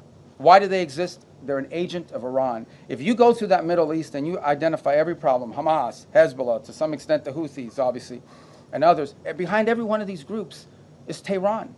So apart from the nuclear weapons, apart from all these other things, these guys are behind all the bad actors. Hezbollah is a wing. It's an extension of Iranian desire to destabilize the region. So we're very committed to this process. It's not going to be easy. You're asking me a complex question. You know this has been going on for a very long time. It's not going to be easy. We're going to do everything we can to make sure that both sides continue to talk so that progress can be made on some sort of permanent ceasefire that isn't constantly spoiled by Hezbollah and by Hezbollah violence. Right in the middle. Thank you, sir. I'm winging it, guys, okay? Right there, yes, sir. You mentioned the 2 U.S. ships that safely crossed the Strait of Hormuz. Are other ships being told it's safer to get back to regular levels, or are we still going to see limits in place for the foreseeable future? For obvious reasons, I'm not going to broadcast who we're talking to or who we're telling them to move. I mean, we want these operations to be safe, and I think as it unfolds and ships get through, we'll make those announcements after the fact, just for operational security purposes. But the goal here is pretty simple. Establish a zone of transit that is protected by a bubble, the United States, both naval and air assets, and then allow ships who want to move through there and get to market, to begin to increase confidence in the ability to do so. That doesn't happen in 12 hours. It takes time to set up that bubble and gain that confidence, but that's the goal. We have been in touch. We've been in touch, I don't know, with a bunch of different liners about moving, and we're hoping to continue to improve the security situation, and we'll start to see some of that movement, and we'll announce it as it happens after the fact. We're not going to be like broadcasting, hey, tomorrow at 12, ship X is going to be coming through, for obvious reasons, because that degrades the security. But we feel confident we're going to be able to achieve that. Look, it's not going to solve the whole Straits problem. It's going to solve a lot of it, but it's important to challenge what Iran is doing now. Guys, again, I wonder if you take anything away today, and I can't tell you what to write, but Iran cannot be allowed to normalize this control of the Straits. It's completely unlawful, illegal. It's outrageous. And every country in the world should be joining us and condemning it and doing something about it. But the United States has stepped up and is trying to do something about it. Regarding Colombia, Mr. Secretary, we've had several tourists. I'm sorry. We'll see if we get to Colombia today. Go ahead. You guys have an election now. Why don't you withdraw to your election? Mr. Secretary, Tamago Ross with Daily Mail. I was curious about your meeting with Southcom earlier. There was a picture, a map of Cuba behind you. What did you discuss with Southcom about Cuba? And do you have any updates on? I'm not going to tell you what I discussed with Southcom. but it had to do something with Cuba. No, what about? Cuba's in Southcom. It's the closest part. And so the second point, I was there. Our ambassadors were in from the whole Western Hemisphere. I was addressing them. Meeting the general who just took command at Southcom. And there happened to be a map of Cuba. And I said, it'd be good if we took a picture in front of that map, because it's like the closest thing in Southcom to the United States. So there it is. We have maps of other countries. Huh? What about Greenland? Did you update on Greenland? No, they didn't have that map there. In the red, right there in the red. In the red, okay. Cristina de Telemundo, Mr. Sec. Can I ask you in Spanish or can I ask Yeah, you can answer in Spanish. You can ask me. And they'll have to translate for them what you ask So me. I'll say it in English, and if you can answer in both languages. Today I checked the webpage of the State Department, and there's still a $25 million bounty on Diosdado Cabello, the Secretary of Interior, for drug trafficking and narco-terrorism. I was wondering if that has been put on hold, or if you're negotiating with President Delcy Rodriguez to turn him over. I don't have any updates for you on that. The website is what it is, and that's where it stands. That policy hasn't changed. But guys, let's be mature here a little bit. I'm not going to tell you about what we're talking about with the leader of these countries. El Departamento de Estado sigue considerando a Diosdado Cabello un narcoterrorista y un narcotraficante, como dice en la página del Departamento de Estado. La política de Estados Unidos en ese tema no ha cambiado, y cuando cambie te dejaremos saber. The politics of the United States on that, the policy of the United States on that topic hasn't changed. When it does, obviously we'll inform you, but I don't have any news for you on that today. Right there in the green. I'll get to you guys. Are you guys all the TV people? Yeah. No. All right, go ahead. I'm sorry. Go. I'm learning. They gave me a little map. I don't know where I put it of the people here. Some of you have like red X's. I'm kidding. No, it's not true. Go ahead. Thank you, Mr. Secretary. the average price of gas in the country right now is $4.50. Do you have a thought on how long Americans are supposed to kind of accept this? Do you think it will affect Republicans' majorities in the midterms? Well, I'm not going to speculate on the politics of it. You can tell me. I mean, look, it's obviously being driven by global events. That was true during the Russia-Ukraine war as well, where you saw that come up. Look, we don't benefit from the Straits as much as other countries. I don't know if you've seen what the gas prices are like in other parts of the world that are really suffering big time. So we're very fortunate that the United States, I believe right now, is like the world's largest net exporter of oil and natural gas as a result, not because of this war, but because we have this capacity. So we've been insulated to some degree. We're obviously still vulnerable to some extent to global prices, but in the end, I mean, we're more insulated than other countries, even though that's not welcome news to Americans that are paying more at the pump, no doubt about it. And it certainly is one of the circumstances of it. There are people that were predicting would be much higher at this point, but we're not taking that for granted. Suffice it to say that think about it this way. Everybody needs to think about it this way. If Iran had a nuclear weapon and they decided to close the Straits and make our gas prices like $9 a gallon or $8 a gallon, we wouldn't be able to do anything about it because they have a nuclear weapon. And a nuclear-armed Iran could do whatever the hell they want with the Straits, and there's nothing anyone would be able to do about it. And that's one of the many reasons, apart from like the massive loss of life in a nuclear strike, why Iran can never have a nuclear weapon. I mean, so this is an example of, if they had a nuclear weapon, they closed the Straits and they would tell the world, what are you going to do about it? We have a nuclear weapon, we can attack you with it. That's the world none of us want to leave behind. It won't happen under this president's watch, but some future president and in the future Americans will have to deal with this. So it's just one more example of why these guys can never be allowed to have a nuclear weapon. Right there, in the black. Right, you in the black, yes ma'am. Thank you, Mr. Secretary. Where you? No, right there, I you both are wearing black. She's closer. No, you don't have black, you have blue on. I'm colorblind, but I know blue and black. Right there, yes ma'am. No, you, the first one I called on. Thank you, Mr. Secretary. Thank you. This is chaos, guys. Go ahead. Welcome to the White House. You've long been a leading voice on human rights in China, and so including religious persecution and forced organ harvesting. So President Trump prepares to meet Xi Jinping next week. Do you expect human rights concerns to be on the table? Well, we always raise those issues, and they remain true. And I think we've proven in some cases it's most effective to raise them in the appropriate setting. But we always raise those issues. They're important to us, among with others, of course. But those issues remain prominent in our view and in our conversation about these things. And we'll continue to raise them in the appropriate forums. All right, let's get to the front. These guys are going to get mad. Go ahead, I'm sorry. Thank you, Simon Kelly, Associated Press. You mentioned earlier that some countries have privately and publicly indicated their willingness to help with Project Freedom. Can you say how many have reached out to the U.S. with the offers of help and what kind of capabilities? Well, thank you for your question. That's a good question. I mean, multiple countries have said we got to do something about it and fix it. Is it like dozens or single digits or more than 100? Or I don't know. I don't put a number on it. I would just tell you that here's what I would say about it. The capabilities is the issue. Okay, a lot of countries would love to do something about it. They don't have a navy, right? Or they can't get there in time, or they can't. Others, are less. That some unfortunately do have a navy are saying, oh, we'll be involved, but we'll be involved after it's over. Well, after it's over, it's kind of like that makes sense. So, we'd like to have it. Now, there may be some utility in a post, closure mission. I'm not downplaying that, but I think that's been the challenge. But there are other ways they can help, unique ways that they can help. And I don't want to get into who these countries are for obvious reasons, because they are prepared to help us in certain ways, but maybe don't want that publicly disclosed for no other reason than it impact their foreign policy. It could have some domestic ramifications. But ultimately, I don't want to mislead you.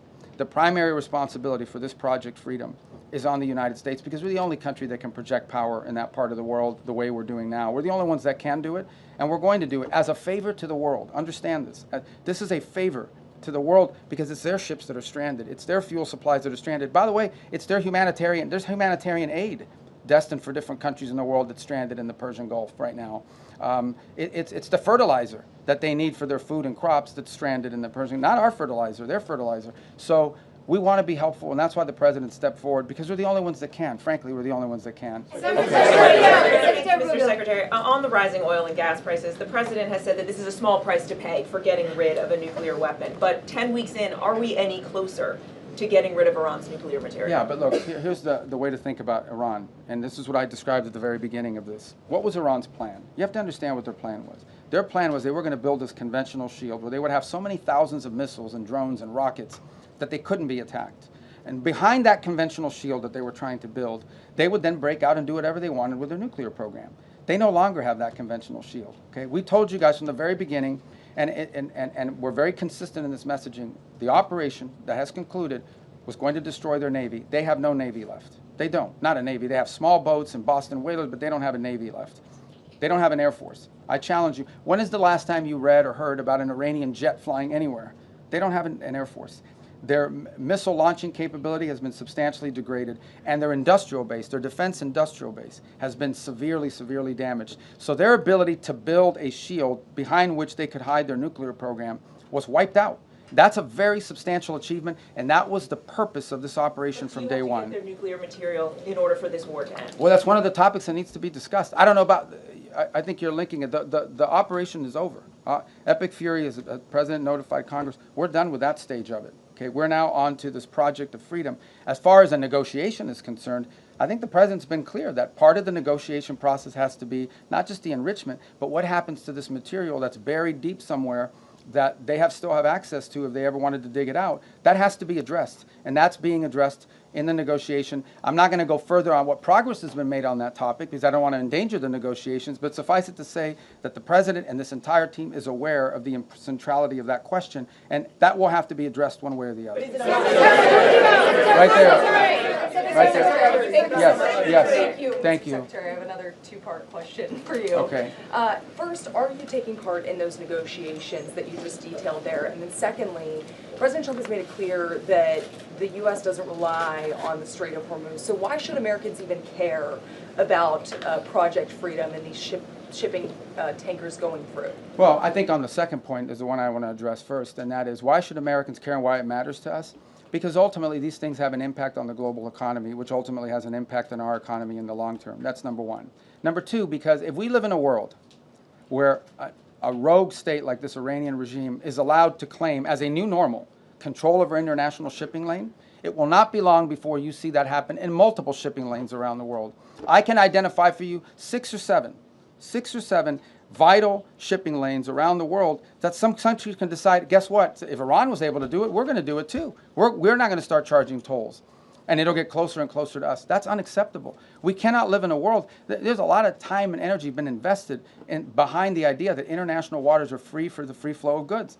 The stuff we make in this country and export has to go through international shipping lanes. And for us to live in a world where a country can decide, now we own the international shipping lane and you have to pay us if you want to use it, that is a normal that we will never be able to accept. And that's what the Iranians are trying to get us to do. So we're doing two things about it, and we haven't talked about the second one enough. The second thing we're doing is we're going to the UN. Everybody loves the UN, right? We're trying to go to the UN, and we're saying, okay, countries of the world, condemn this. Say that it is wrong for you to put mines there. It is wrong for you to shoot at commercial vessels. Guys, that's what we're talking about here.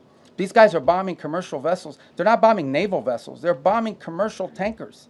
It's just outrageous. That needs to stop, and it needs to end. And if it doesn't, then the world should be diplomatically and economically isolating Iran as well. But if we live in a world where global shipping lanes can be taken over by countries, that'll have a direct impact on Americans in the short and the long term, and we can't let it start by Iran doing it. And we're the only ones that can do anything about it. All right. Right there in the green. Go ahead. Yes. Mr. Secretary, does the President intend to press Beijing on its Taiwan policy when he visits China next week? I'm sure Taiwan will be a topic of conversation. It always is. As you know, we understand the Chinese understand our position on that topic. We understand theirs. And I think both parties, without getting ahead of myself of what will happen in the talks, but I think both countries understand that it is neither one of our interests to see anything destabilize happen in that part of the world. We don't need any destabilizing events to occur with regards to Taiwan or anywhere in the Indo-Pacific. And I think that's to the mutual benefit of both the United States and the Chinese. Secretary, Kara Castanova from Lindell TV. Thank you for taking my question today. How does the State Department... What happened? Why is everybody giggling? What happened? You guys... Oh. I'm sorry.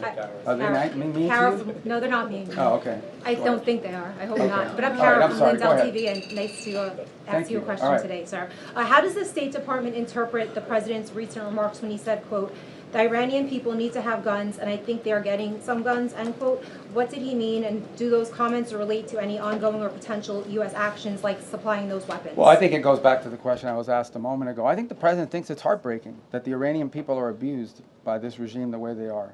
In the end, I mean, this regime is not, guys, I know, I've said this, I think I said this in my hearing before the Senate when I got confirmed. I don't know of any country in the world where there's a bigger difference between the people and the people who run the country. Okay, this country is run by radical Shia clerics. And that's not what Iran and the Iranian people are. Now, they may be Shia, but they're not radicals and they're not clerics, and they just want a normal life and a regular life, and in many ways a very cosmopolitan country with an incredible history and incredible legacy and the like. So there's this huge divide between the people of Iran, whom we sympathize with, and who the president sympathizes with, because they're the ones suffering. Look, the world is a victim of Iran, okay? The world is a victim of Iran because they're terrorists, because of what they're doing now in the Straits. But the people of Iran are daily victims of the regime, and the president has deep sympathy for what they're going through. And I think he's just expressing that sympathy and that frustration that they don't have the ability to do more to get rid of this regime that has crushed this country and isolated it from the world, which is a country that shouldn't be isolated from the world because its people are phenomenal. All right. I wish I had like a dice. Go ahead. Yeah. No, right there, because I'm going to Italy. Voy a Italia. Déjame hablar con el señor. Okay. He's Italian. I know him. He used to cover Capitol Hill. You're Italian, right? For many years. For many years. Yeah, okay. Daniele Compatangelo. Thank you, Mr. Secretary. So I have two short questions for you. Oh, damn, First, 2 questions. First, as you head to the Vatican and Italy, how do you view the Pope's global role amid current geopolitical shift? And what are your objectives in Italy? Is this trip tied to recent remarks by the President suggesting Italy has not been supported as expected? And the second one is about the Hezbollah in Lebanon. On a recent interview on Fox News, you raised some concern about stronger vetting within the Lebanese armed forces. What do you make? Can you elaborate a little bit? Yeah, I've answered the first one about the Vatican. Look, I mean, the Pope is obviously the vicar of Christ, is a Roman Catholic, you know, but he's also the head of a nation state, and it's an organization that has a presence in over 100-something countries around the world. And we engage with the Vatican quite a bit because they're present in many different places. I've already outlined to you 2 examples. We worked with the Catholic Church on the distribution of humanitarian aid in Cuba. We share with the Catholic Church a concern about the destruction of religious liberty, the persecution of Christian minorities, and also, you know, the challenges that are being faced by Christians in Africa, where the Pope just recently visited. So we have a lot to talk about with them, and I engage with them quite a bit on that front. So the trip is really not tied to anything other than the fact that it would be normal for us to engage with them, and other Secretary of States have done that in the past. On the second point about Lebanon, also a question that was asked earlier, and what was the Italian part? About the expectation that the President... Oh, no, look, I mean, the Italians have been involved for some time in training the police and in training their forces, so we'd love to hear their input on it. And in the way, look, we welcome everybody's help eventually. What has to happen in Lebanon, what everybody wants to see, is that you have a Lebanese government with the capability to go after Hezbollah and take the Hezbollah apart. There shouldn't be a Hezbollah and a government. There should be a government. Everyone should fold underneath it. And if we do that, then there will be peace between Israel and Lebanon. But we have to build the capacity of the Lebanese to do it. And I think Italy could be helpful in that regard. All right.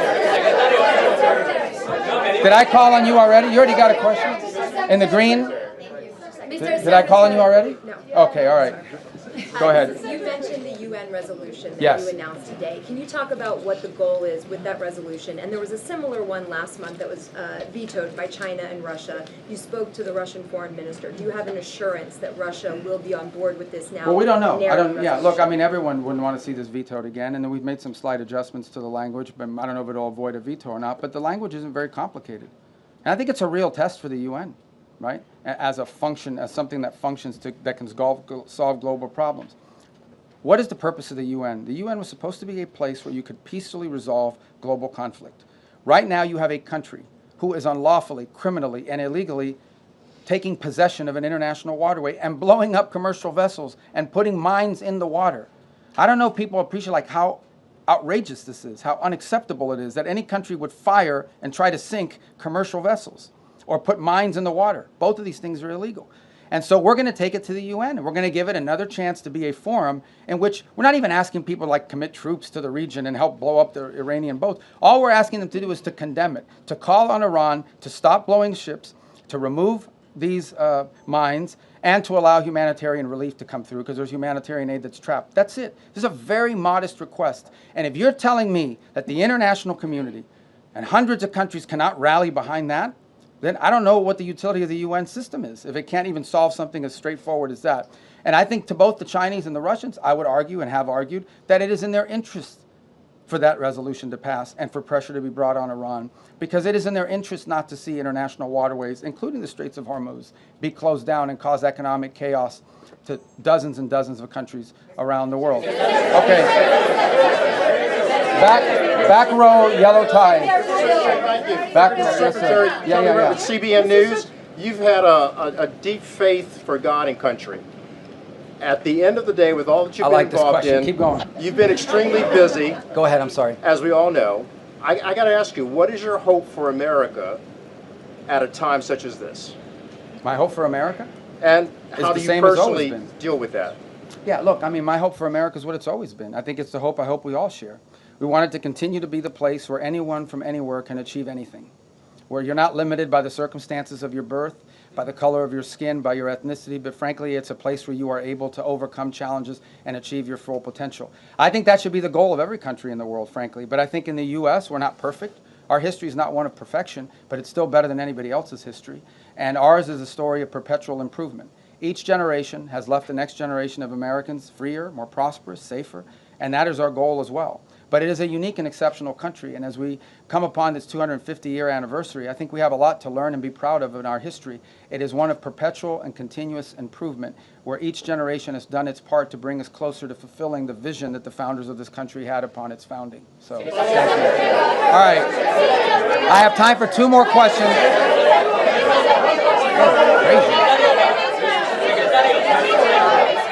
All right, right there in the pink. No, you right there. That lady. No, the one right next to you in the pink.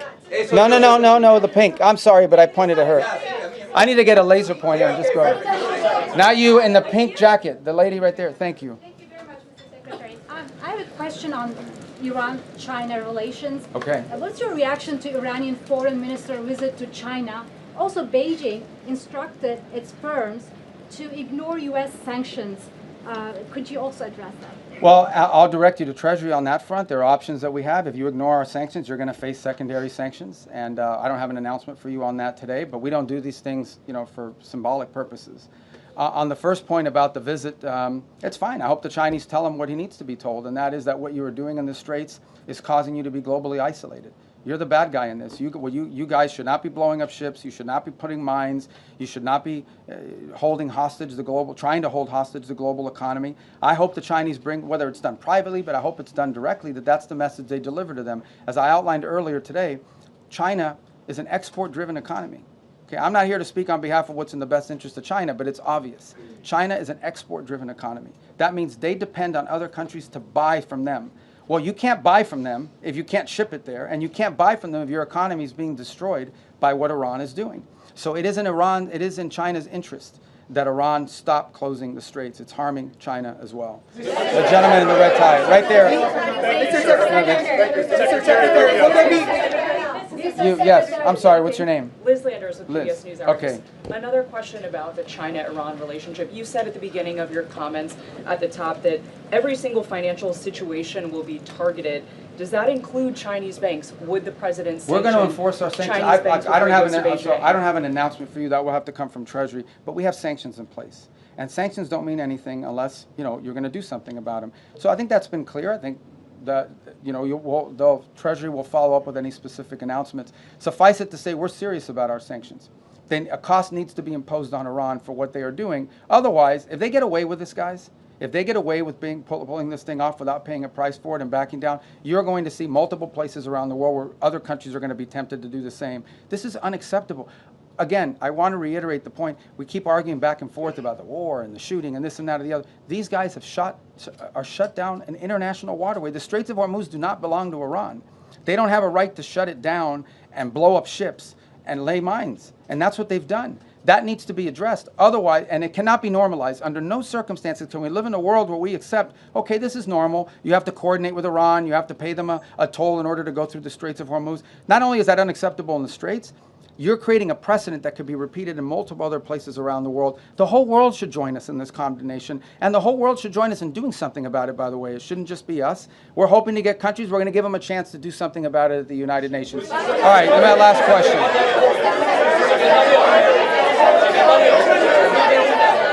All right, that lady in the right there in the white. Thank you, Mr. Secretary. Right next to Well, okay, hold on, stop. Go ahead. Okay, I'll do two more and then I gotta go. You're in the back. Yeah, go ahead. Iran has shown what? Okay. Iran has shown that it's been able to withstand a lot of pressure. And yesterday, President Trump has said that they may run out of oil storage in 2 weeks. Do you believe that that will be the thing that gets them to the table to give up their nuclear ambitions? And if not, what will be that thing? Well, look, they're suffering devastating damage to their economy. You're right, but it's not that they're able to withstand pressure, it's that they don't care that their people are suffering. You understand, right? There's a difference between we can withstand pressure and we actually don't care. Now, I think there are people in their system that care more than others. You know, some of the elected people that you see, some of the people you see on television with the suits on, you know, those guys care because they know at the end of the day they have to live in the reality. And then you have another element of their government, the clerics, the IRGC types, who probably are more immune to that and care less. They're more interested in regime survival at all costs. But ultimately, the pressure points are what they are.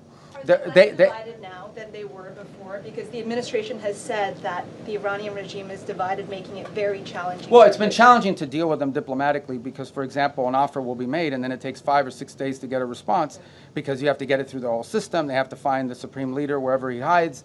They got to get him to sign off, and that's their system. Their system has always been multi-layered in this way. It's obviously become more complex because of the damage they suffered during the war. But look, suffice it to say, Iran has to pay a price. They're not going to change their position out of the kindness of their heart. There has to be a pressure point on them that causes them to realize they cannot continue to close the straits, or they face crushing economic consequences, but also, you know, global diplomatic isolation.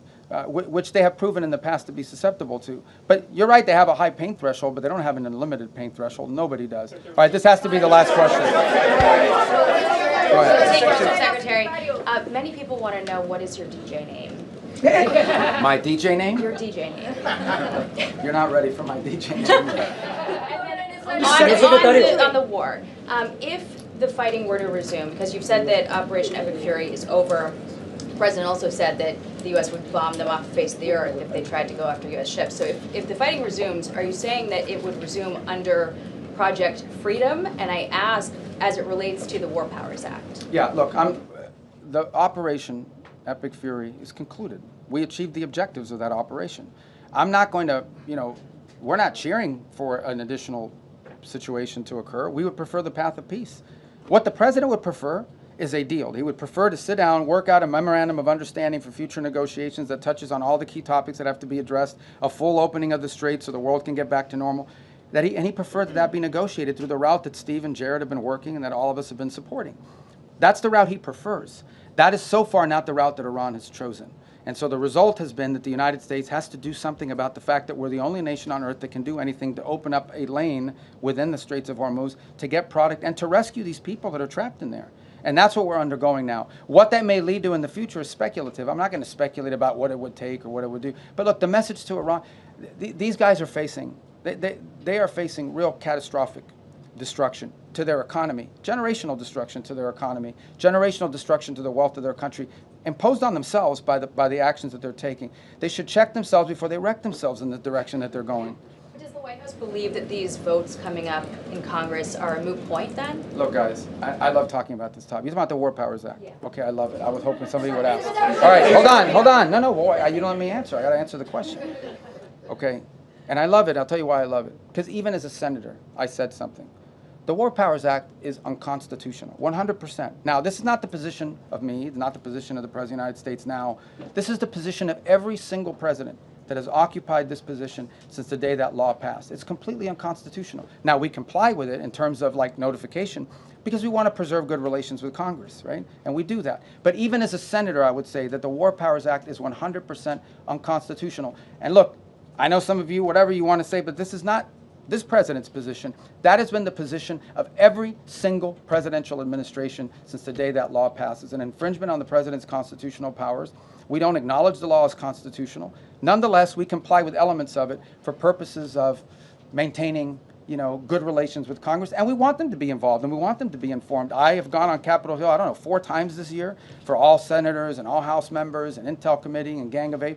We want them to be involved in this, but I want to be clear on the point of the War Powers Act. It's unconstitutional, and every president and every administration has taken that position. All right, guys, I gave you 50 minutes. Thank you guys. Thank you. Mr. Secretary, can you confirm? Thank